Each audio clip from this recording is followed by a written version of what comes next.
All right, peeps, on today's episode of the Kung Fu Genius, the genius will be answering all sorts of hot nonsense from YouTube. Lots of gems, lots of Bruce Lee beating Bolo's ass, and lots of, if you're going to eat in New York Chinatown, you better bring your boys with you. Let's get to it.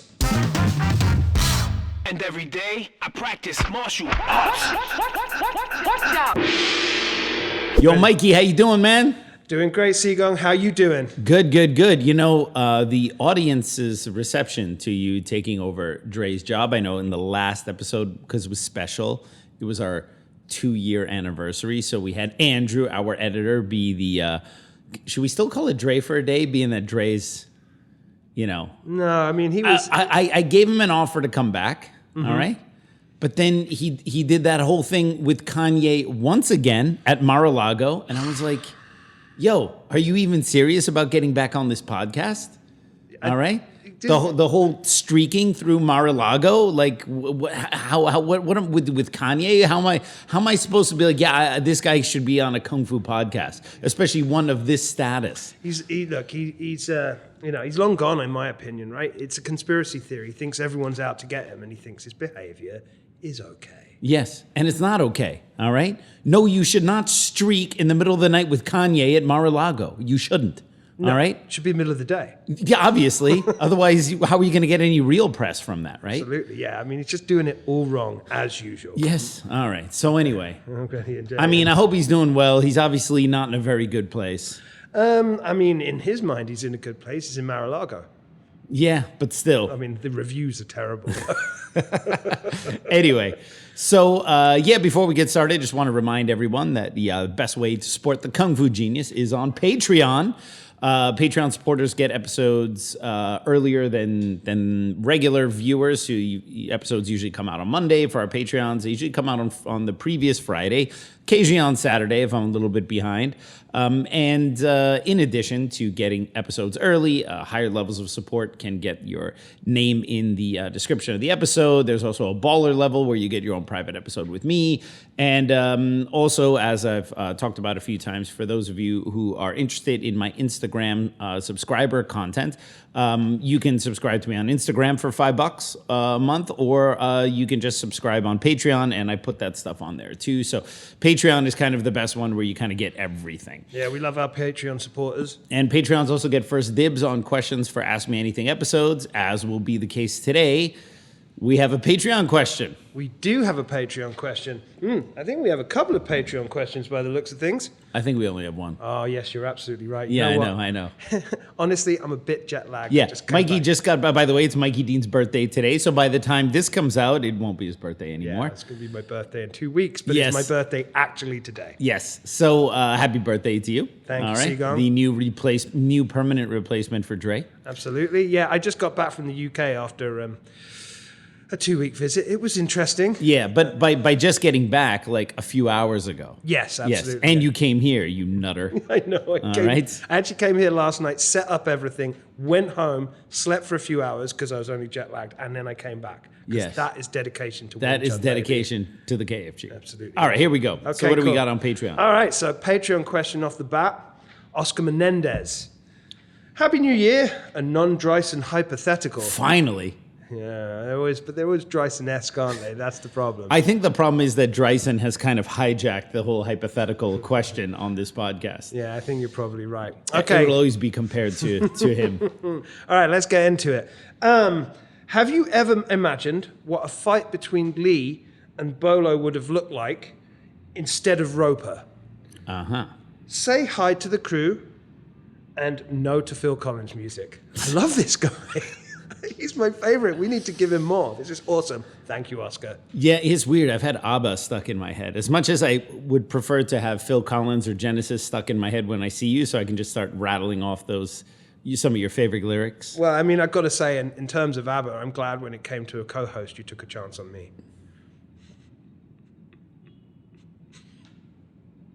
All right, Fernando. So anyway, it's a great question. So and I think even as a kid, I was a bit disappointed when I saw Enter the Dragon, and you see big, sturdy Bolo Young, who we met last year. Oh, yes, who's still absolutely. big and sturdy. Oh, yeah. And I think in your mind, there was kind of this idea that Bruce Lee's going to whoop that ass at some point. Because you see him, he's like, Bolo to a certain degree is more formidable than Han. And then you're like, yeah, I'm sure at some point towards the end of the movie, Bruce Lee's going to beat that ass. And it doesn't happen. They instead give Bolo, spoiler alert, the somewhat unsatisfying fate of having to lose to Roper, i.e. John Saxon's character, in a very in a very kind of non-satisfying kind of way. Yeah, I mean, I actually watched it again recently because I probably watched that movie probably at least twice a year now, and while it's great that like kind of Roper, you know, like spoiler alert, bites him on the leg, gets up, starts like kind of beating him up. I never understood exactly how he managed to kill him. It's like he kicked him in the thigh. Yes. And then apparently that, I guess, like ruptured the femoral artery or whatever it is down there. And he you just have no idea. This is died. some deadly, you know, Roper was a karate black belt from the 70s. Karate black belts from the 70s were different than karate black belts today. They knew all sorts of kind of strikes. You know, if you hit someone right here with the palm heel on the nose, their nose bone is gonna go into their brain and they're gonna die, right? See, karate guys nowadays don't know that shit. Karate guys back in the 70s knew that shit. They knew if they kicked you right at a certain angle in your leg, they would rupture your femoral artery.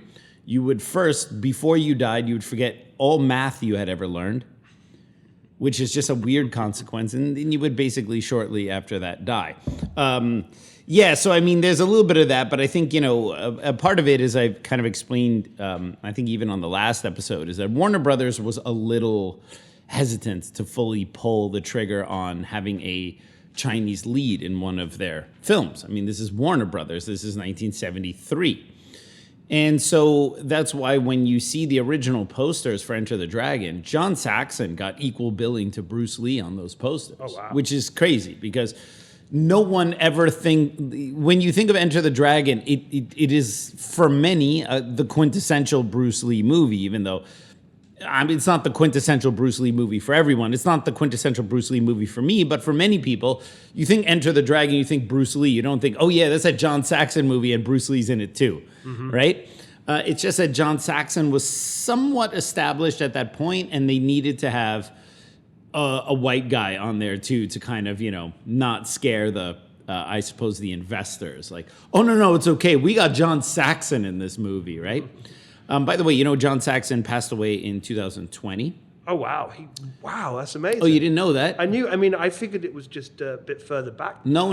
This is much more recently. And he is buried in Lakeview Cemetery in Seattle like Bruce Lee. Oh, wow. Yeah, he does. Awesome. I guess, you know, because he had already acted before Enter the Dragon. He had done some films. But kind of post Enter the Dragon, he didn't have like a huge career outside. He was in the first Nightmare on Elm Street. He played the father, and he had done some TV and done some other things as well. But his post Enter the Dragon career, I think he was probably overshadowed by the fact that he was in a Bruce Lee movie, and I think for a very long time he was probably mostly just recognized as that guy who's in Enter the Dragon. I can imagine that was probably the main reason why, or the main reason, like when people would recognize him, they'd be like, yo, Roper, you know what I mean? And he probably felt to a certain degree that he, you know, that might have stunted his ability to get other roles.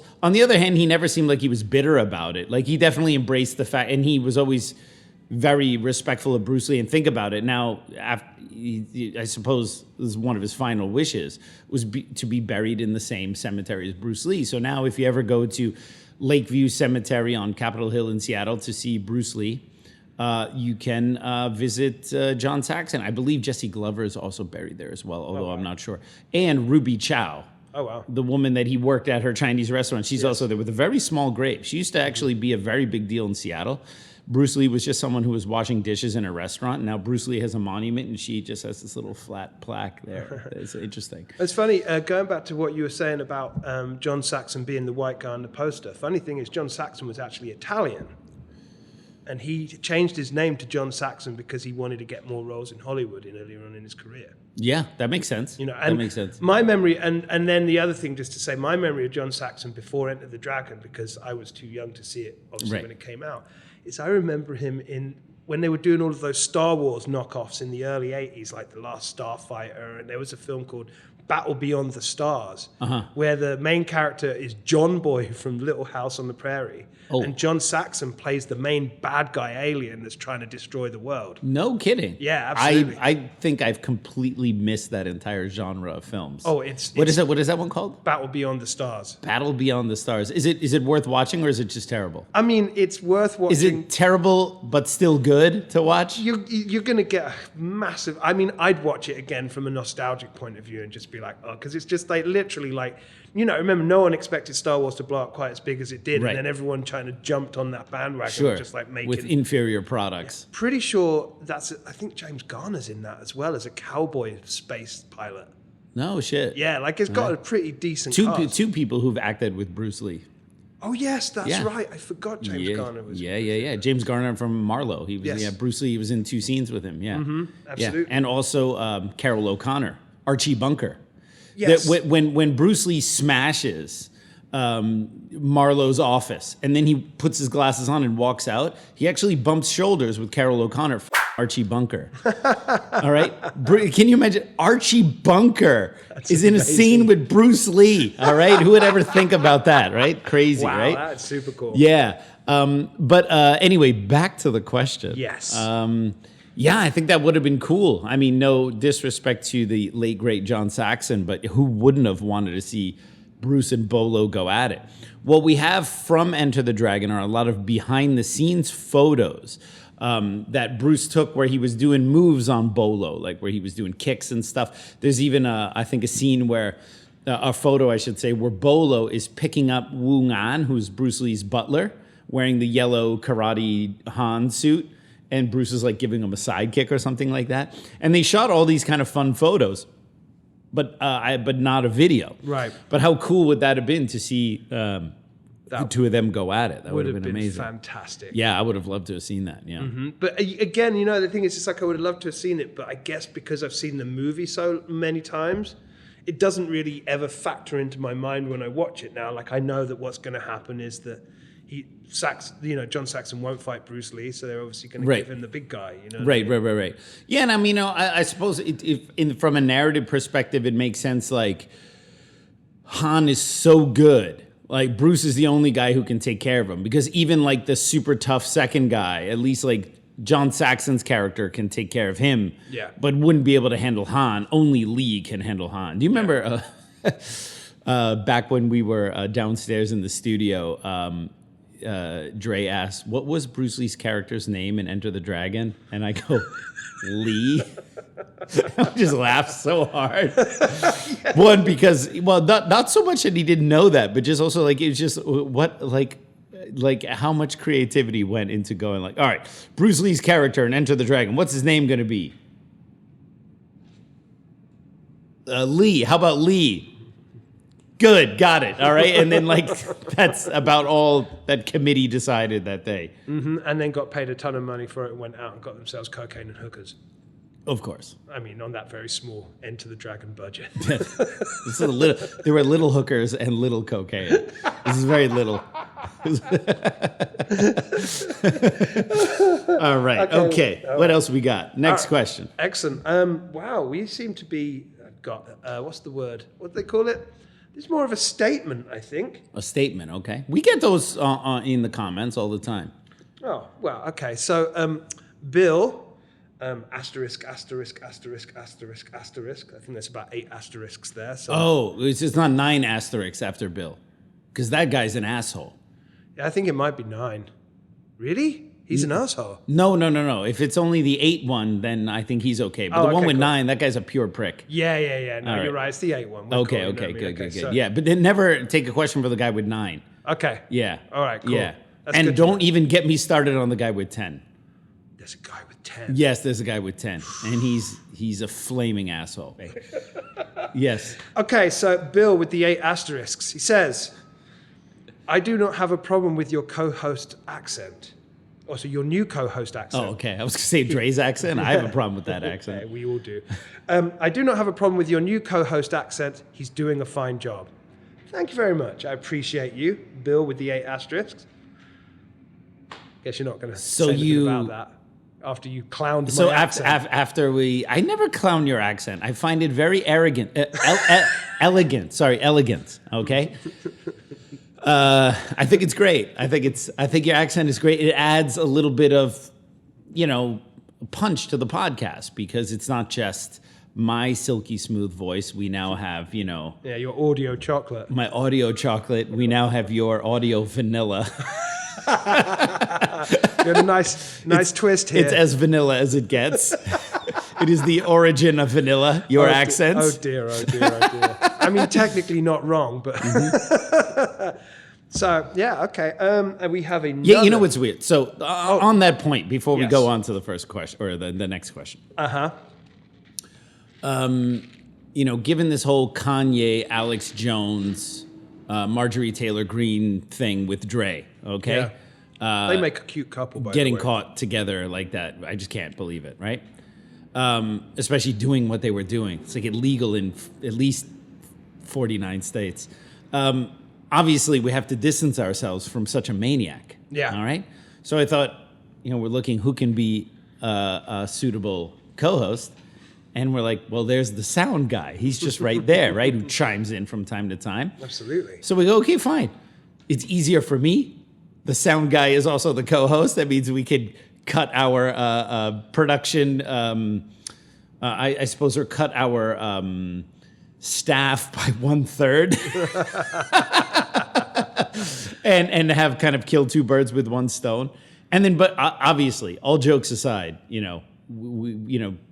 Dre can come in on some days. He can't come in on others, but we have to record a few more podcasts when I'm, not here or whatever, or he's not here. And we played it as a goof for a couple of weeks, and the reaction was very funny because so many people put their feet in their mouths because there were people like, yo, man, I'm peacing out on this podcast if there's no Dre, all right? And always the guys who say that, they're not the guys who like comment regularly. They're not our Patreon supporters. They're not the people who really hardcore support this podcast. They're always like, an anonymous YouTube handle, Chucklesticks49. Yo, man, if Dre's not here, I'm out, okay? Don't forget to unsubscribe on your way out, okay? Like, are you threatening me, oh sir, who doesn't even like really support us, right? And then on the other hand, and which is funny because Dre is not out; he's just out for a few episodes, yes, right? Absolutely. So it's just kind of funny to watch someone get so bent out of shape about a big nothing burger, right? Mm-hmm. Second, then the other people are like, yo, man, Dre totally sucked. Mikey's so much better. And I go, oh, God. And when Dre comes back, you're going to feel like an asshole. So it's just been so funny kind of reading the comments and biting my lip going like, oh, my God. Dude, first of all, Dre's coming back. You need to chill. Second of all, Dre's coming back. You're going to be disappointed. Well, the funny thing is I was getting texts from some of our friends from partner schools asking if anything had like kind of gone down. I taught my senior class here on Wednesday. So these are my senior students who've been around for a long time. And our boy Kess, the author of the Kung Fu Genius rap song, he's like, he came up to me, he's like, yo, man, what's going on between you and your boy Dre? And I'm like, what? He's like, yo, you booted him off the podcast? I'm like, dude, it's a joke. And he's like, oh, like even our students who've been around for a long time and know us, and our podcast listeners, when we were saying Dre, dude, first of all right, I read in some comments, people go, yo, I Googled Dre and Kanye and I couldn't find anything. And I'm like, our work here is done. Yeah, I know. And I'm just thinking like, and what did we learn?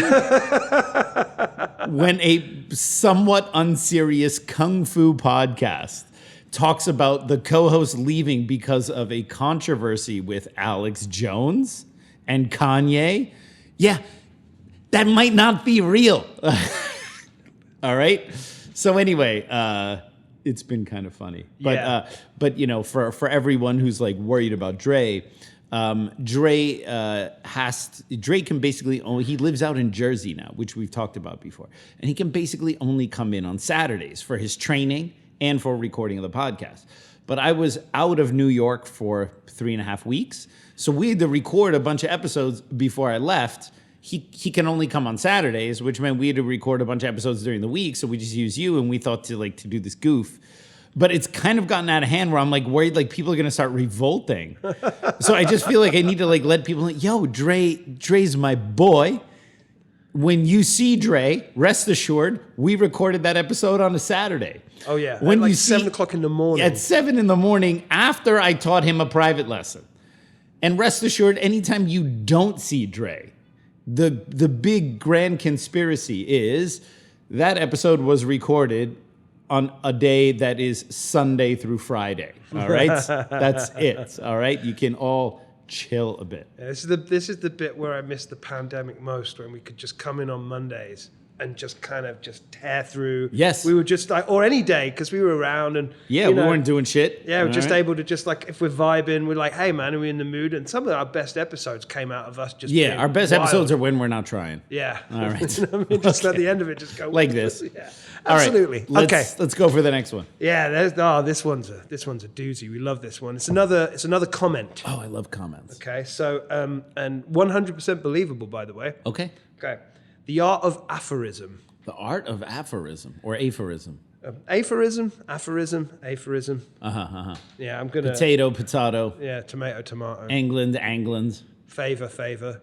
With a U or without. Yeah, no, there's no U in those words. All right. No Tire U. is not spelled with a Y. All right. The trunk is not the boot.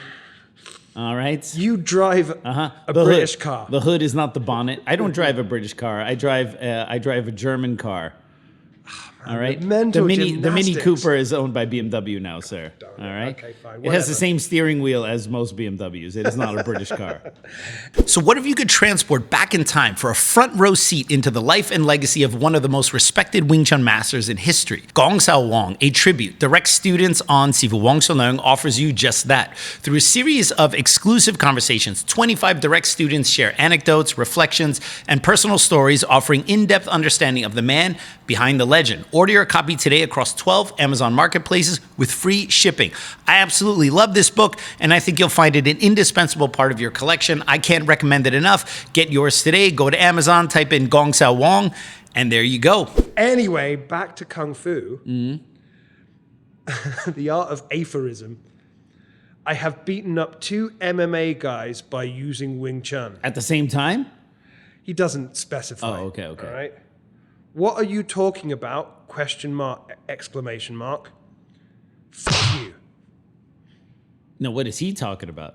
I mean, that's the whole of the statement. So I the only thing I can assume is I talked about Wing Chun guys getting beat up by MMA guys, or Wing Chun guys not being prepared to fight MMA guys and trying to fight MMA guys, and this guy got butthurt about it. Yes. Well, I mean, can you imagine if you're a Wing Chun guy?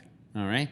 Now I know some very good Wing Chun fighters, like some real tough guys who have fought with MMA guys and fought in MMA and also fought successfully, like some real tough dudes, right? So it's not out of the realm of possibility that a well-rounded Wing Chun dude who trains with MMA guys has also gotten the better of some MMA guys. We're not talking about at the UFC level. We're just saying MMA as a collective, right? That's fine. But what's weird about this comment is that, well, one, as always, it's an anonymous dude without a name, which is already like, all right, the art of aphorism beat up 2 MMA guys. That is not a sentence that sounds like it's true, all right? The other thing, too, is if you were, in fact, a Wing Chun guy who beat up 2 MMA guys and you take issue with what I said, I don't think that would be your reaction. You would be like, hey, Mr. Alex Richter, as a matter of fact, I've had 2 bouts with MMA guys and I was able to defeat them both times. Here's the video. You wouldn't go like, I beat up 2 MMA guys. What are you talking about? Fuck you. That comment written in that way pretty much tells me you've never even been in a room with an MMA guy, let alone beat up 2 of them, all right? Because hey, look, I'm always open to being corrected. All right, the average Wing Chun person trains for self-defense, they train for hobby, and they train for fun. They don't train professionally.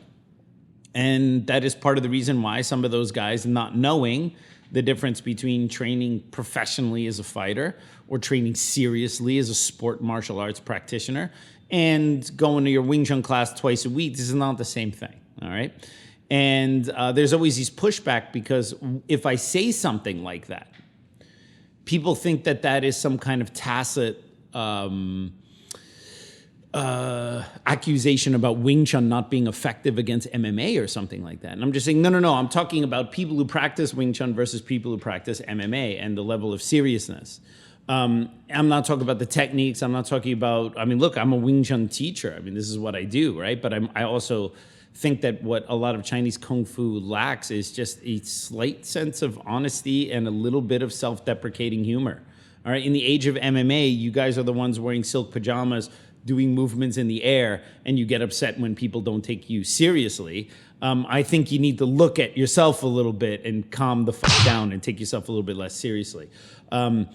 If someone did in fact beat up two MMA guys with Wing Chun, I would expect them to go like, well, I get your point about most Wing Chun guys not being able or not being prepared to defeat MMA, but let me tell you my story about how I did in fact defeat two MMA fighters.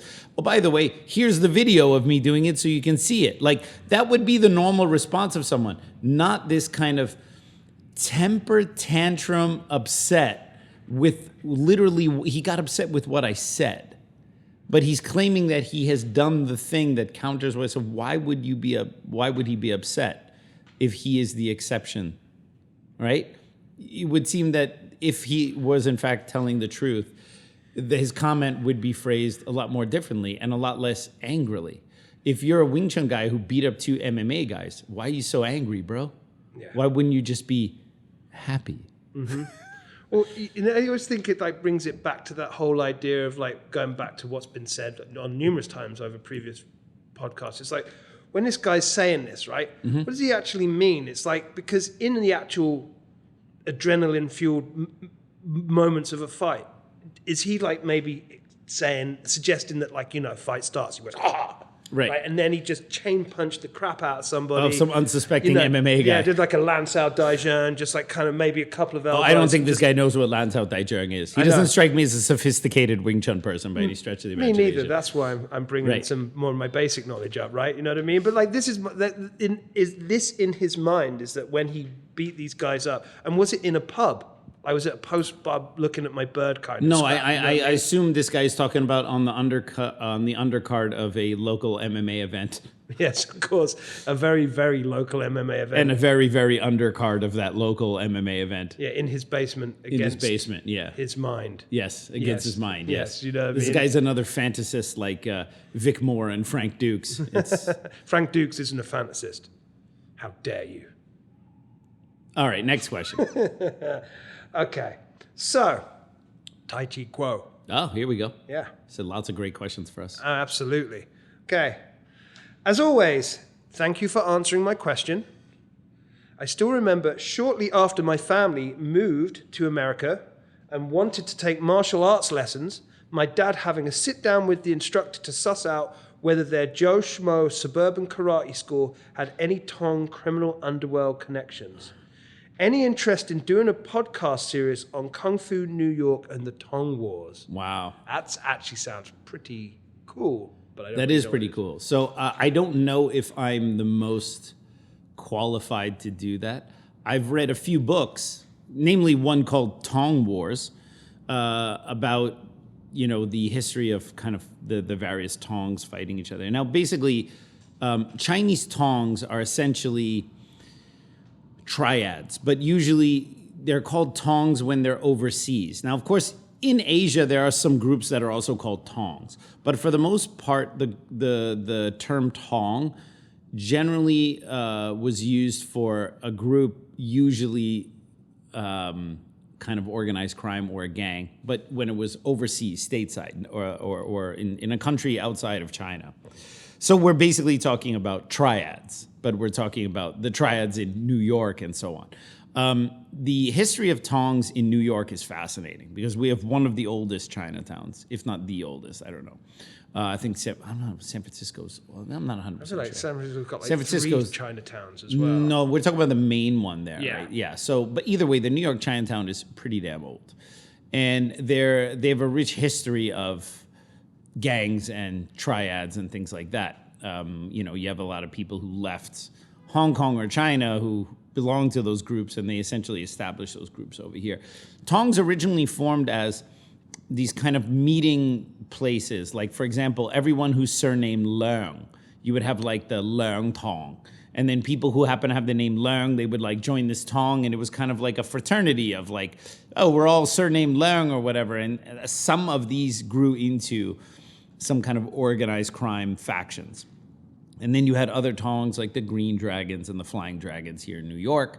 There are a couple films about those things, but I don't know how accurate they are.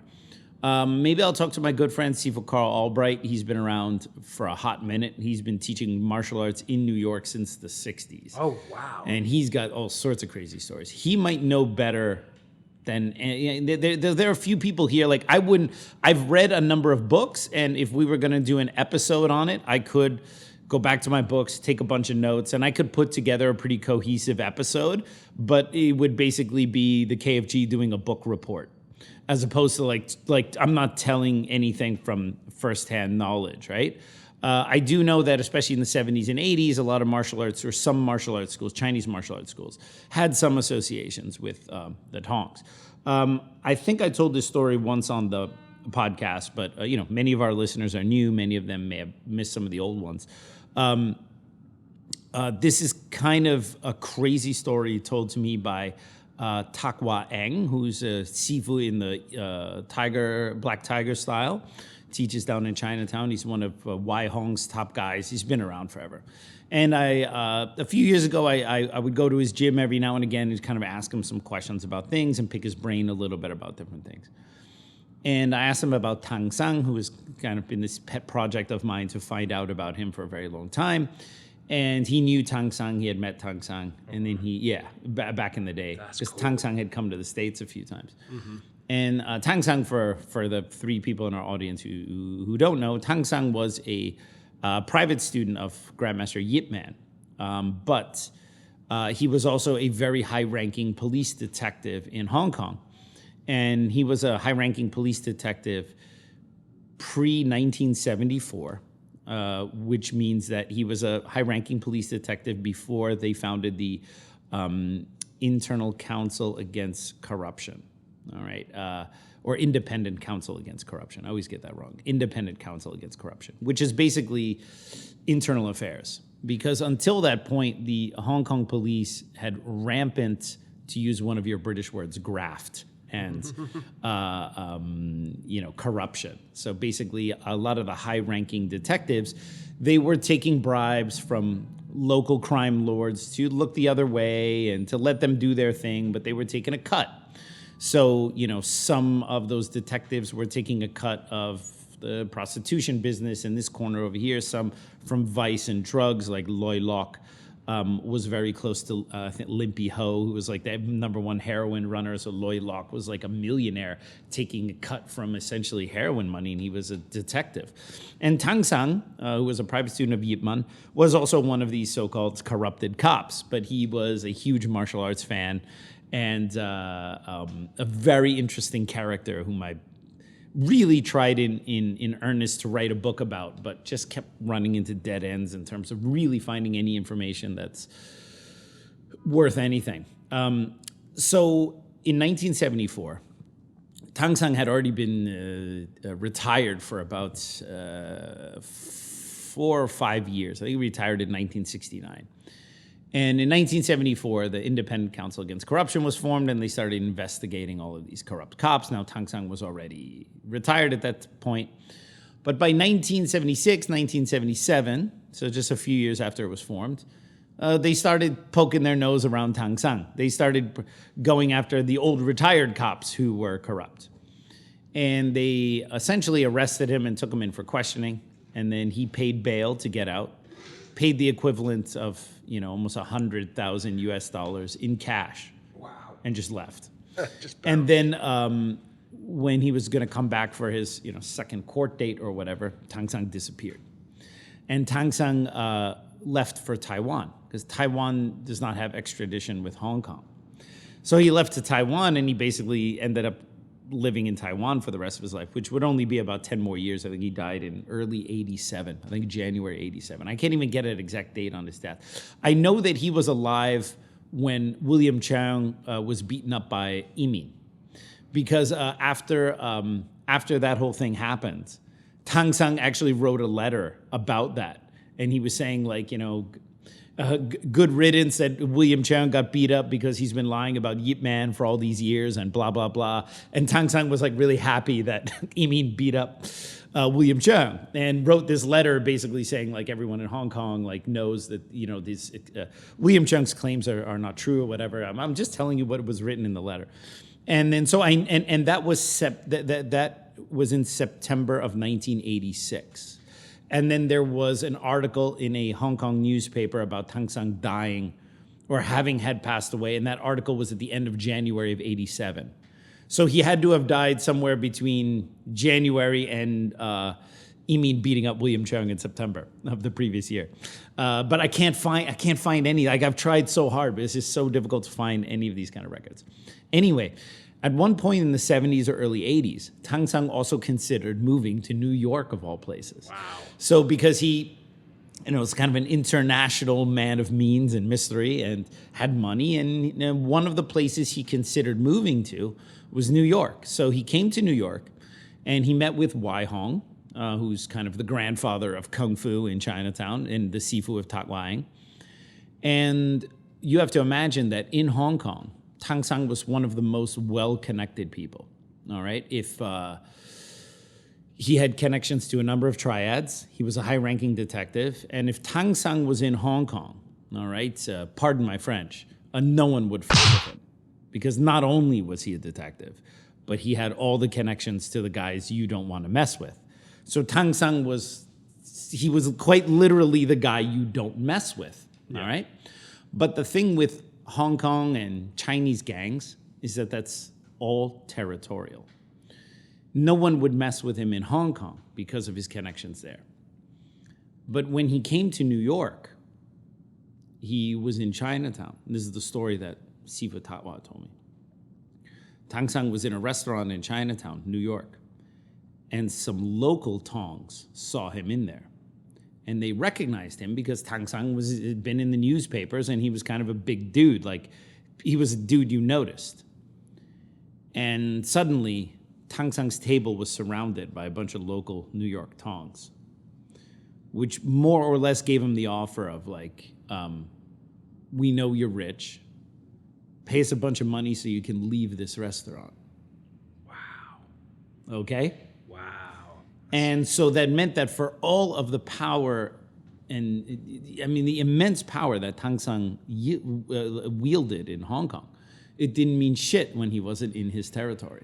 Yeah. And at that moment, Wai Hong walked into the restaurant. And Wai Hong, well, not a triad himself, but was extremely well respected in Chinatown, saw what was going on, walked up, and basically told those guys to get the hell out and leave this guy alone, like, not this guy. And they left. And so it was by the grace of Wai Hong and Wai Hong's connections that Tang Sang was kind of saved from a very, very weird situation happening in New York Chinatown. Yeah.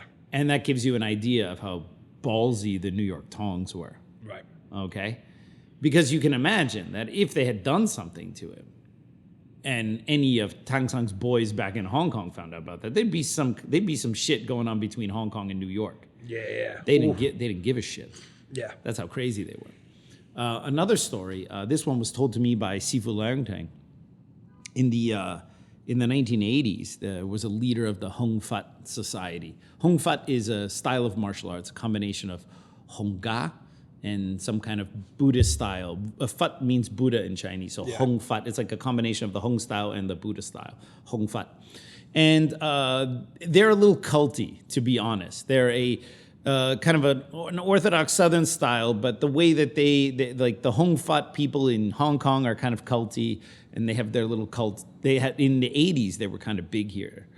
And so Hung Fat was a legitimate Kung Fu style, but like they were all little kind of Mason-like cults.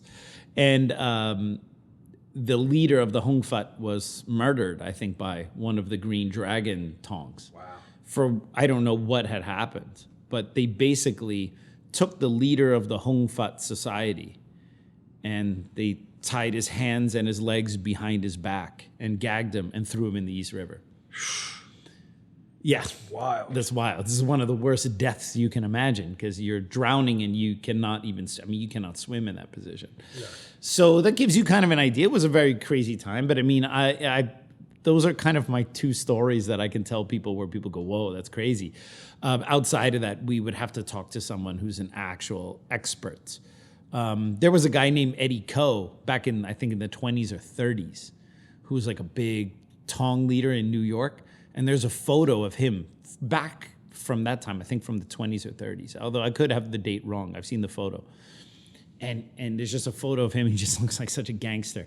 He has his hair slicked.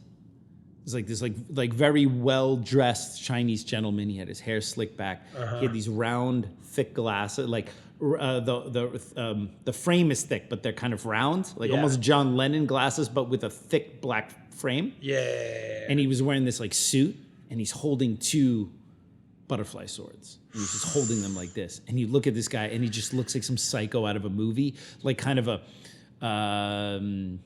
Gangs of New York, like Daniel Day-Lewis's character, but Chinese. Yeah. And you just imagine like he's just this guy who's very well dressed, probably very well spoken. Yeah. But you cross him and he just chops your arm off without even like flinching. Like you just kind of got this vibe from that guy and you go, ooh. So there's definitely something there. If there is an expert on this topic that any of our podcast listeners could hook me up with, where I can do an interview, because I don't want to just do a book. I could do a good book report on this and talk about it. Yeah. But then I don't have access to anything that other people don't have access to. But if there's an actual expert here in New York who knows that stuff and you guys out there know it, please, by all means, recommend it. I would love to actually literally sit and talk to someone about New York Tongs and the history and all these kind of sordid stories, because I think this stuff is fascinating. Yeah, I was going to say an interview for that would be awesome if we could get that one going somewhere. Yeah. Please, we're going to Hong Kong in August. Yeah. Okay.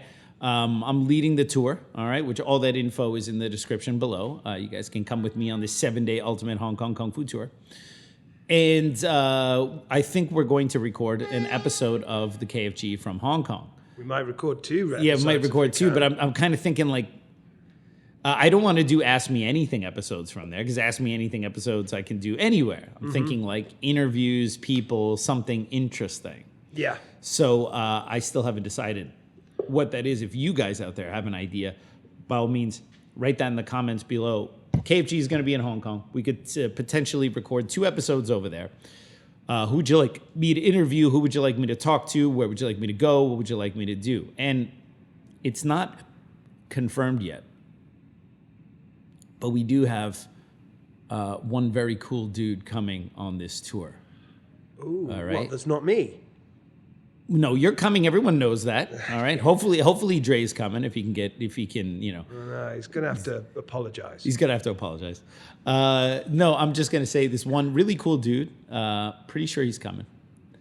Yeah, I mean, we chat about it all the time. I'm definite he's going to come. He just hasn't booked it yet. Right. He's a very cool YouTube. Well, he's also big on YouTube, but he's cool on Instagram. And I even may have done a reel with him. All right? No, so really? Don't say anything. Oh, I'm not going to say a word. I'm not going to say a word, but that would be amazing. Yeah, he's going to come, which means we might shoot some reels in Hong Kong and do some I would love cool to kung get fu an interview movie of you two shit. Together. Yeah. You know what I mean? That So would be anyway, amazing. guys, come to Hong Kong. Yeah, all right? I actually want Look, to go out you drinking can with now that come guy. to Hong Kong. We can now travel there. I have a 7-day tour where we're going to do all the Wing Chun stuff, Bruce Lee stuff. I'm going to show you everything. I'm going to give you the best tour of Hong Kong. It's 7 days. I'm staying in Hong Kong a little bit longer because it's also a vacation for me. But for 7 of those days, you can hang out with me for most of the day. I'm going to take you to all the spots. We're going to have great food. We're going to do this. We're going to do that. And do some training, some Wing Chun training, some training with Maxifu.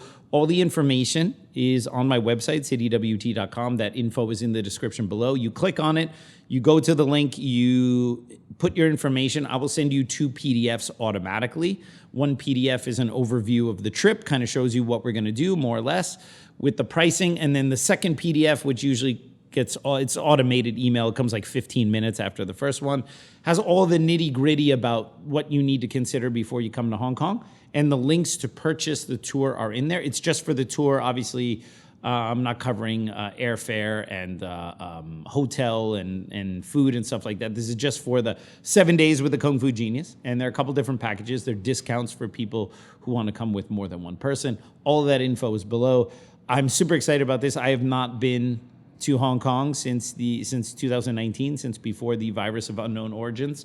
And I'm so excited to go back and to share Hong Kong with a new group of people, including people outside of City Wing Chun. So I'm super excited about that. Yeah, this is going to be a great one. It's going to be great. And you were the first one to book it, too. Absolutely. All right. It's like straight in. All right. Okay, what else we got? Are you an instructor from the WT Wing Chun line and are confused about aspects of your Wing Chun training? Do you have questions about application, guo sao, lat sao, or how to train or teach chi sao? Do you need help with your curriculum or just guidance to push past your current skill level? Please consider coming to Florida and doing an immersion course with me. Immersion courses are 20 private lessons taught in 5 days in a very serious and intensive manner. These are done in my Florida home so you can stay there and focus on your training in the sunshine.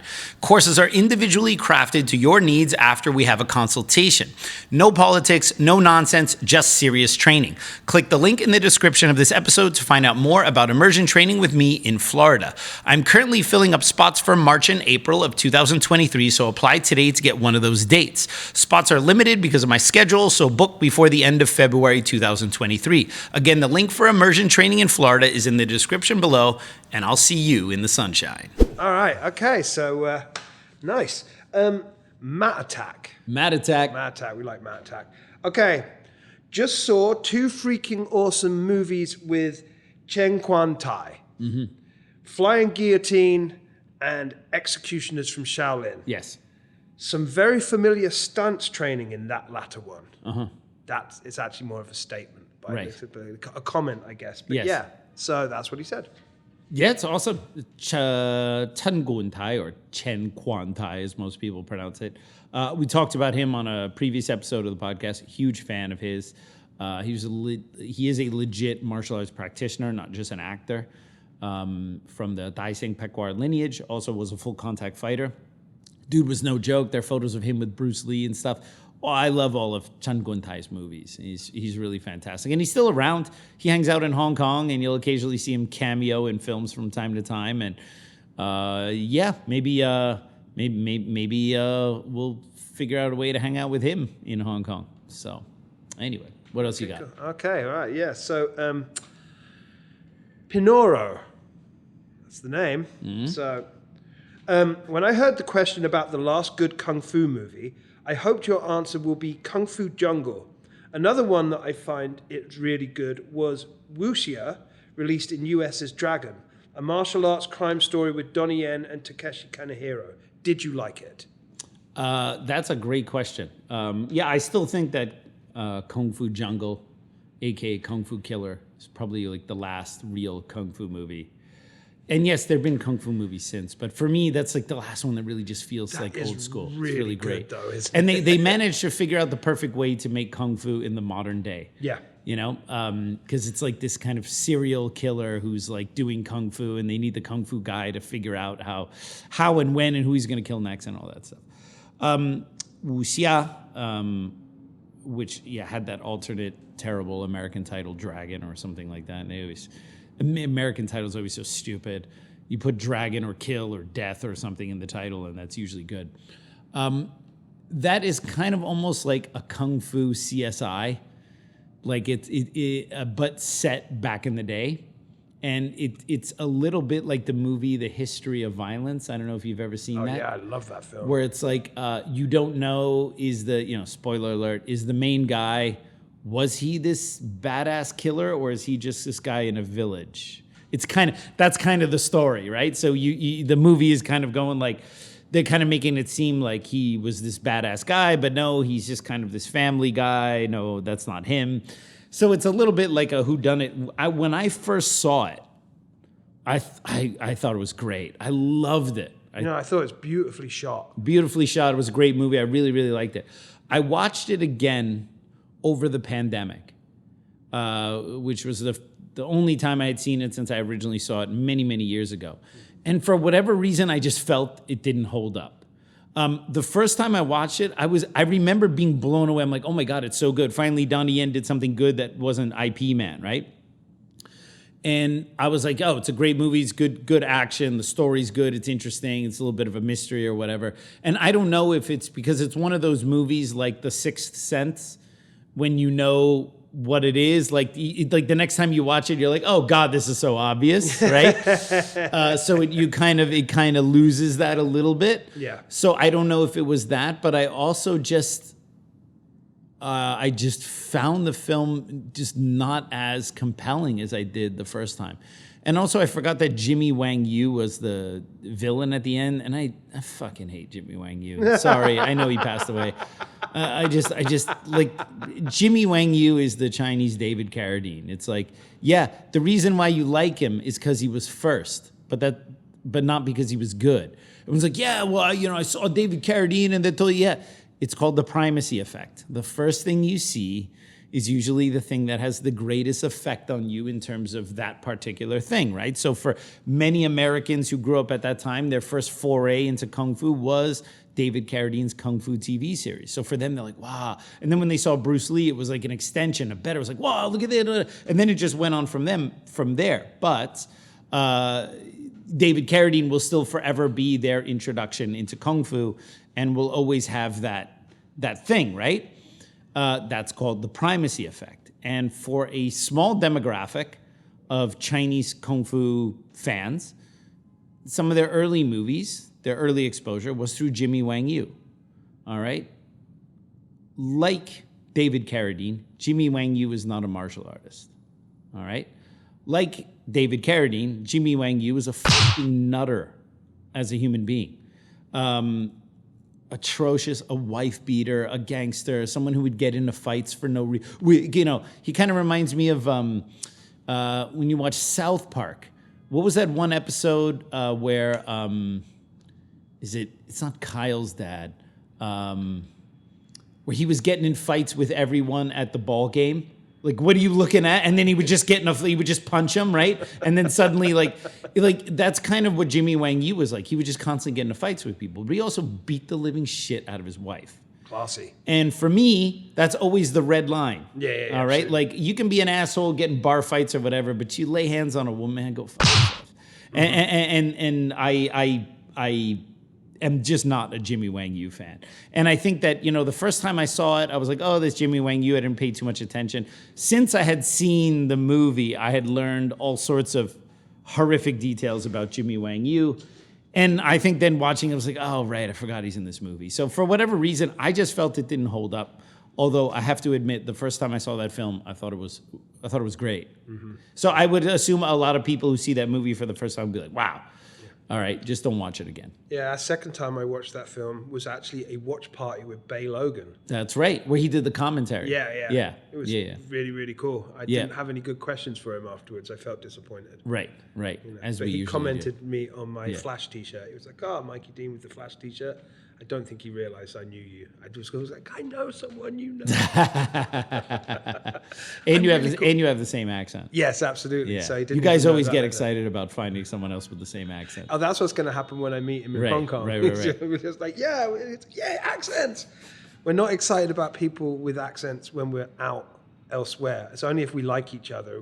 If we come recommended by somebody else, Yes. then generally it's okay. But if I ever hear an English accent like on the street, I'm like, don't say anything. I don't want them to hear me, because it's like Brits abroad. It's very embarrassing. Yeah, sure. Well, it's just like Americans abroad. Yeah. All right. When I'm in Hong Kong and I see some Americans there, or I'm in Europe and I hear Americans, I'm like, oh my God, I put my head down.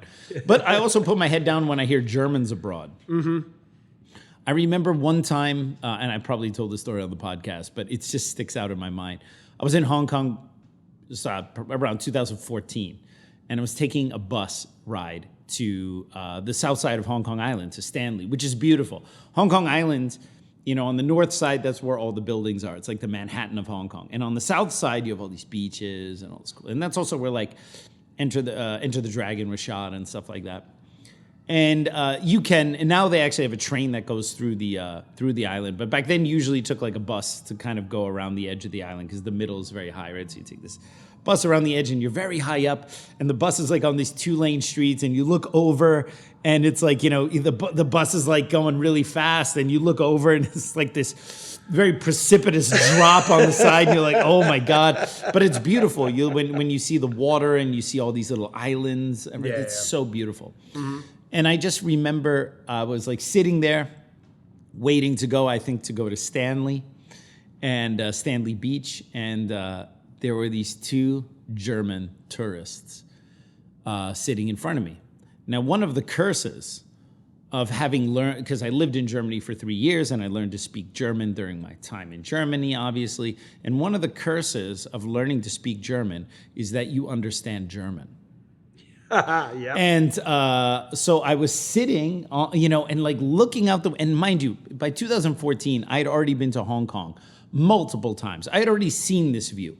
But it's one of those things that every time you see it, you just stop and you look and you go, wow, this world is beautiful. There are so many beautiful things to look at. And I've seen this before, and I still just want to stop and look at it. Mm-hmm.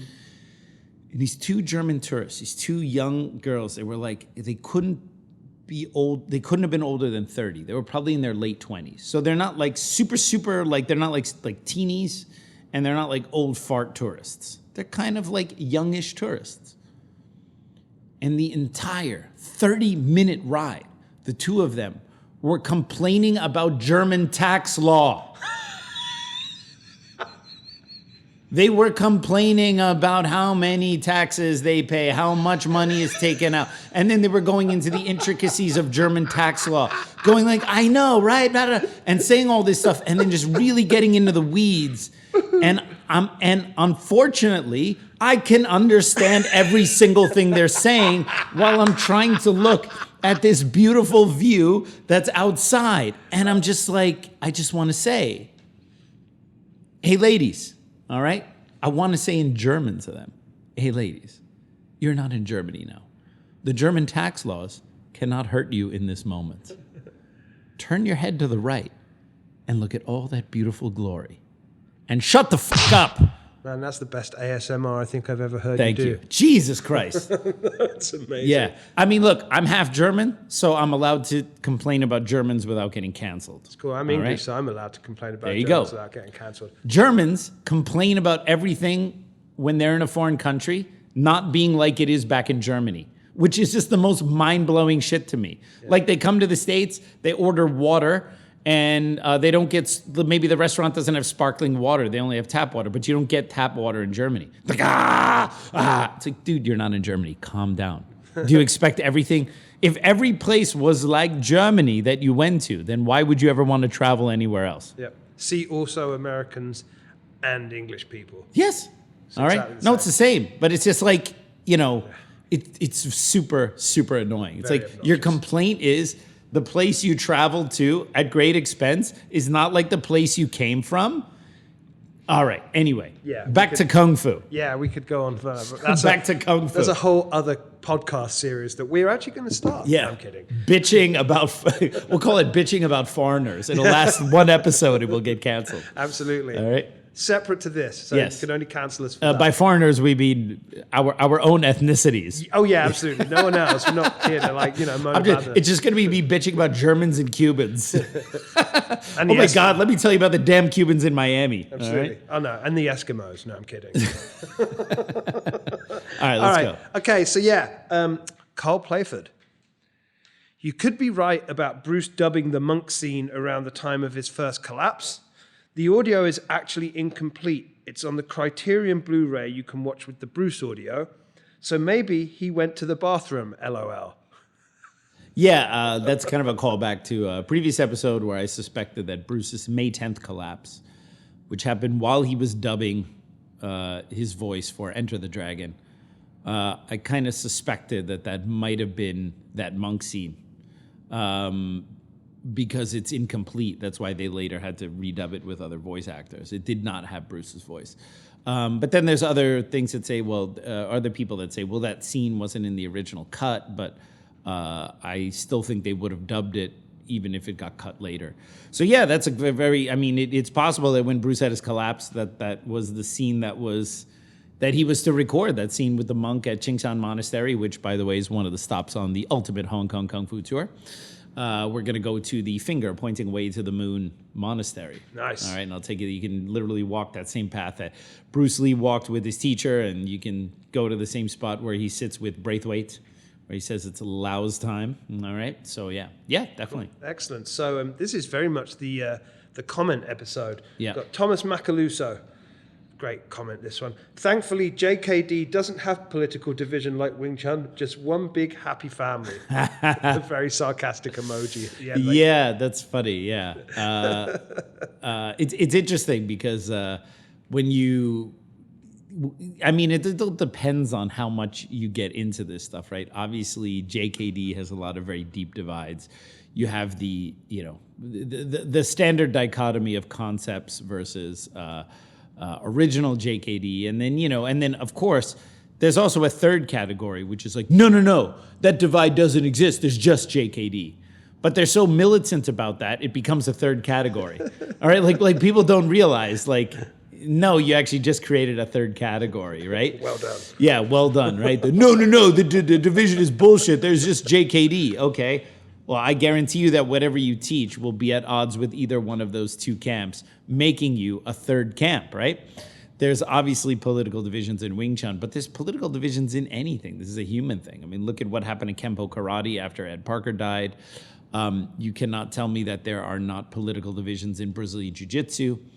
Brazilian Jiu-Jitsu, though, because it's becoming more and more of a sport, those political divisions are less and less important because it's more about teams, and these teams compete, and you either win or you lose.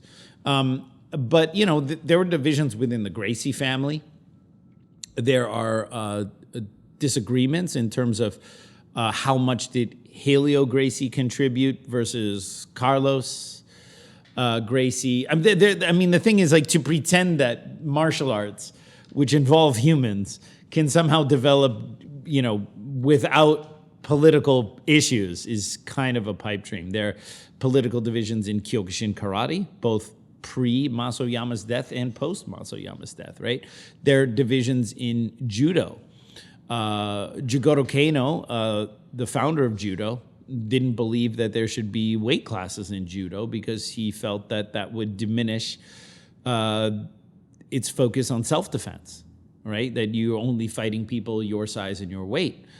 He also felt that turning judo into a sport would be the death of judo. Yeah. Judo's an Olympic sport. So it can be argued that the entire Olympic project of judo is completely contrary to the wants and desires of the founder of judo. So tell me any martial art that doesn't have any division. They're Tai Chi guys who argue about the Yang 24 form, and they're not talking about how to use it in fighting. Like, they're people who are going to argue hand placement and timing. So, tell me any martial art where this doesn't exist. There is no Jainism of martial arts. All right, the Jains being the most peaceful and non-violent of all religions. They will even put a cheesecloth over their mouth so as to not accidentally ingest a bug. There are no Jains of martial arts. Everyone, to a certain degree, feels that what they do has an edge. The more introspective people obviously don't have that view. They look at, martial arts as, you're only as good as you train. There are many different ways of applying martial arts. You have to apply martial arts differently according to different body types, so on and so forth. Some people might like to grapple. Some people like to punch and kick. They have this more open view. But outside of people who kind of have that view, most people believe if they do Brazilian Jiu-Jitsu that they also do it at the best Brazilian Jiu-Jitsu school you possibly could be at. If they do Wing Chun, well, the one Wing Chun school in their town, the only one, all right, happens to also be the correct one, by the way, out of pure coincidence. So just like, the religion that they grew up with also happens to be the only real one. Forget all the competing religions all around the entire world, which have the truth claims are on the same level as yours. This one that you found is in fact the right one because it's the one you found. We're very solipsistic in that kind of way. So I would love to see a martial art that doesn't have political divisions. The funny thing is a mutual friend of ours who also happened to be an ex-student of yours, who's moved away and since got into jiu-jitsu. I chat with him every so often, and I asked him how his BJJ was going, and his response was, "I don't do BJJ, I do Gracie Jiu-Jitsu." Right. And I was like, of course. Okay, cool. Yes, cool. but I think he since now does BJJ. Yeah, and I'm just like, I was like, okay, cool, that's fine. I was like, how's that going? You know what I mean? It was like minorly offended. Well, of course, but there you see, that's exactly it. Yeah. All right. First of all, you come to it from an outsider. It's like people who say like, oh, you teach Kung Fu, what belt do you have, right? Yeah. Well, if someone doesn't know, I can't be like, Kung Fu doesn't have belts, and I actually teach Wing Chun. You know what I mean? It's like, calm down, buddy. All right. There's an entire world, quite literally an entire world of people who don't pay any attention to what you do. Yeah. And the fact that they're asking you means that they have some interest. So maybe don't shit on them when they ask you. Yeah, absolutely. You know what I mean? But that's how the sausage of political discourse is made. Within the jiu-jitsu world, people who practice Haleo Gracie Jiu-Jitsu really want to keep it as Gracie Jiu-Jitsu because that was the original branding before it just became big and then it became Brazilian Jiu-Jitsu. So they have, to a certain degree, tried to do what Sifu Leung Ting did. Like the WINGCHUN spelling is the generic spelling of Wing Chun, and the WINGTSUN spelling is specifically the brand of Leung Ting Wing Chun. Whereas like Gracie Jiu-Jitsu is like this premier brand of Jiu-Jitsu, and BJJ is the generic shit everyone else does that doesn't care about self-defense and only cares about sport fighting or whatever. But the thing is that is a very common thing to say. Yeah. Although I think that the student you are talking to, he has since moved and he actually now does go to a BJJ school. But I mean, not ask him if he gets offended again. Yeah, but I mean, to be fair, I mean, that was also me 15 years ago. If someone said, well, "What belt do you have in Kung Fu?" I'd be like, "Kung Fu doesn't have belts, and I do Wing Chun." At some point you just go like, "Dude, someone who doesn't know shit asks you a question about what you do, either out of politeness or curiosity. So don't shit on them. You could say like, oh, that's actually really great. My teacher actually says we're supposed to call it Gracie Jiu-Jitsu because he kind of feels that Brazilian Jiu-Jitsu is the watered down version everyone else does. So yeah, you could easily couch it in a way where it's like, oh yeah, I'm doing great. By the way, my teacher says we should actually call it this. But it's this kind of like reactionary thing, like it's Gracie Jiu-Jitsu. It's WT, it's not WC, it's not water closet, toilet, Wing Chun, blah, blah, blah, blah. We don't have belts and blah, blah, blah. It's like, yo, we're talking about hobbies. Take a big deep breath, calm the f*** down. Absolutely. All right, what else you got? All right, we've got time for one more. All right, one more. Well, I mean, we just haven't been having that. The questions we've had have been really good, to be fair, but we haven't had a lot of questions. So I think this might end up being a nice comment to finish off with. So, Axel Stone in the house. A little callback to a comment about 10 minutes ago in the podcast. It would have been great to come to Hong Kong and see the monastery where Bruce actually walked. That would feel surreal, but it would be a great trip. I don't have the money, unfortunately. By the way, Alex, when are you going to make that funny video saying, hey, I'm Alex Richter, Wing Chun instructor and hardcore Bruce Lee fan, and I'm going to prove I could carry him from Betty's apartment to the hospital faster than the ambulance.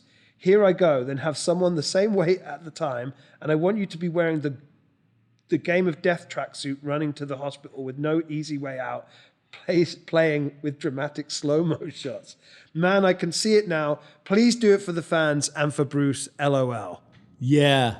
So this is a callback to a while ago in the podcast where I kind of had this idea of like, all right, Bruce Lee, has this medical event at Betty Ting Pei's apartment, which is on Beacon Hill Road, kind of at the very end of Kowloon Tong, right before the big mountain, which kind of divides Kowloon to the new territories, at least to Sha Tin. And there was a hospital very close to Betty Ting Pei's apartment. There's the Baptist Hospital, which is part of the Baptist University, which also Sifu Leung Ting taught Wing Chun at. And the hospital they end up taking Bruce to, Queen's Elizabeth, is like way all the way further downtown into Kowloon. It's much closer to where Leung Ting's gym is nowadays. And actually, it was interesting when I went to Hong Kong last time with the students. We stayed in an Airbnb, like right across from Queen's Elizabeth Hospital. And when I got there with Dre and all those other guys, we looked out the window and there was a hospital there. I go, do you see that hospital? And they're like, yeah. I go, do you know why that hospital's special? And they go, no. Like, that's where Bruce Lee died. And they're like, wow. Well, actually, he didn't die there. He was already dead when they took him to that hospital, right? So then the question was always like, why didn't they just take Bruce to Baptist Hospital? Because you have to imagine, for New Yorkers, or people familiar to New York, to give you an idea, my school is here on 6th Avenue and 38th Street, okay? And New York is a grid where, going uptown is 38, 39, 40, 41, like this, and all the avenues go kind of uptown, downtown, right? And so Times Square, the famous Times Square that everyone knows, is quite literally 3 blocks that way and 1 block that way. It's very close. All right, like you can walk to. I get off at the Times Square station to come to City Wing Chun, and you have to imagine that Betty Ting Pei's apartment is City Wing Chun, and Baptist Hospital is right there at 42nd Street. It's right there, but they opted to go to a hospital that's in Soho, which is all the way downtown. We're talking like 10 minutes on the subway once you're on the subway. So it's always like, well, obviously, part of the reason is Bruce was already dead in Betty's apartment. So it was a non-issue what hospital they send his corpse to, all right? Second, there was also some story like, maybe they would not be able to be as discreet about it if they went to the local hospital. Like, this is a lot of like this and that or whatever. But for me, the real reason is he was already dead. So what you can't fix dead. What does it matter? You go to this hospital or that hospital. But we had this kind of challenge. All right? What if Bruce Lee had just passed out? His brain is starting to swell. He is not yet dead. You're at Betty Ting Pei's apartment. You do not have access to a car. Bruce at that time weighed 120 pounds, soaking wet. Could you take a 120-pound man soaking wet on your back from Betty Ting Pei's apartment to Baptist Baptist Hospital? Okay. Now, if I don't know if my dates and info might be wrong, all right? But you guys can put this in Google Maps, all right? I believe Betty Ting Pei's apartment was 77 Beacon Hill Road in Kowloon Tong. I think it was 77. If not, if you put 77, it's the same block. It's more or less, but I think she was 77. Of course, I don't know if you can Google what was Betty Ting Pei's apartment, something Beacon Hill. I think it was 77. Type in 77 Beacon Hill Road, Kowloon Tong in Google Maps, and then type in directions, walking, Baptist Hospital. And you're going to see it's very close, all right? But what the map doesn't really show you is that it's a little bit of a hilly area, but it's mostly downhill from Betty's place to Baptist Hospital. So I postulate that a somewhat sturdy human being could like fireman roll Bruce Lee onto the back, which is a technique, put him on the back, and literally run him to University Hospital time. So we had this kind of joke that next time we're in Hong Kong, we're going to go to Betty's apartment, and we'll have to get someone or a weight that's 120 pounds and walk it. And this IG/YouTuber who's coming or potentially coming to Hong Kong wants to do that. So we might do it maybe as a race. That would be amazing. We just have to find a bunch of people who weigh $120. So we have to go up to random people. How much you weigh? How much you weigh? Hey, do you have half an hour to waste with a bunch of idiot foreigners? Well, let's see what the final tally of people, the final register of people for the trip is, because I can think of maybe one or two people that may or may not be coming that would fit the bill. Right. You know And then what I the mean? idea is, how long would it take you to go from 77 Beacon Hill Road to Baptist Hospital with a 120-pound dude or dudette on your back? Tell you All what, right? I'm supposed to be training for my triathlon in October once Yes. I get over this. No. If you're gonna do the race, you're doing it with me on your back. Sorry. How much do you weigh though? I weigh 165 pounds. So you got bloated Bruce Lee. I can do that. Yes. Yeah, I can All do right. that. And that's Okay. all I've got to say about it. So anyway, we'll do it to the music. Yep. We'll make I think Axel Stone's suggestion is awesome. Yeah, I think that would be awesome. Awesome. Well, hey, that's all I got to say about that. All right, everyone. Well, I hope you enjoyed that episode of the Kung Fu Genius. As always, don't forget to subscribe to the Kung Fu Genius, hit that bell for notifications, and if you have any questions for me to answer on a future episode, go ahead and write them in the comments below. And as always, I'll see you guys next time. Word is I'm a kung fu genius. Technique speaks for me, not lineage. Forget Jet Li, cause I'm the one. Many call me seafood, but to you I'm sea gung. And I produce masters. You surpassed us. Your kung fu stiffer than corpse and caskets. City Wing Chun is the house I built. Violate the gate and your blood gets spilt. Alex Richter, always the victor. Got the clap. 1, 2, 3. Ow! All right. Ooh, nice one. Okay, cool. All right. Why does it burn? All right. Okay. My eyes, the goggles, they do nothing.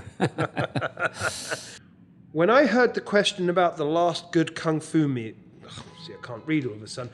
When I heard the last question, let's try this again. Andrew, you can cut that out. No, you can leave it in. I'm being useless. Wow. When you said ass, I could actually see ARSE in the subtitles as you said it. Bruce Lee beating Bolo's ass. Suddenly realized, you know what? I can't pretend anymore. If I'm going to do this, I gotta be me.